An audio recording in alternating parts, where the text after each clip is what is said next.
Hindi pinayagan lumipad papuntang Indonesia ang isang senior citizen na Pilipino dahil sa maliit na punit sa kanyang passport.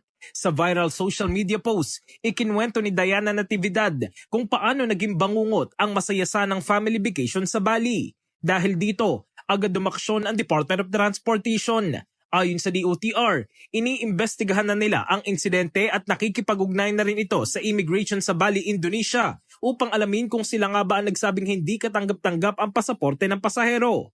Bukod dito, inatasan din ng DOTR ang Civil Aviation Authority of the Philippines at Civil Aeronautics Board na magsagawa ng investigasyon kaugnay ng iba pang alegasyon ng umano'y sadyang paninira ng pasaporte sa ilang paliparan. Tiniyak ng DOTR na hindi palalampasin ng ganitong mga gawain kung mapatunayan totoo.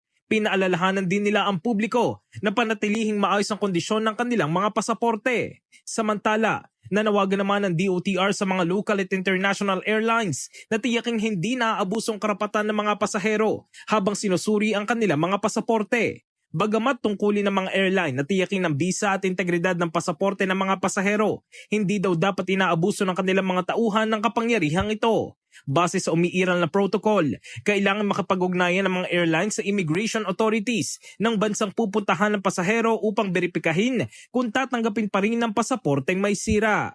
In the heart of changing lives, ako si Brigada Jigo Custodio ng 105.1 Brigada News of Manila, The Music News Authority.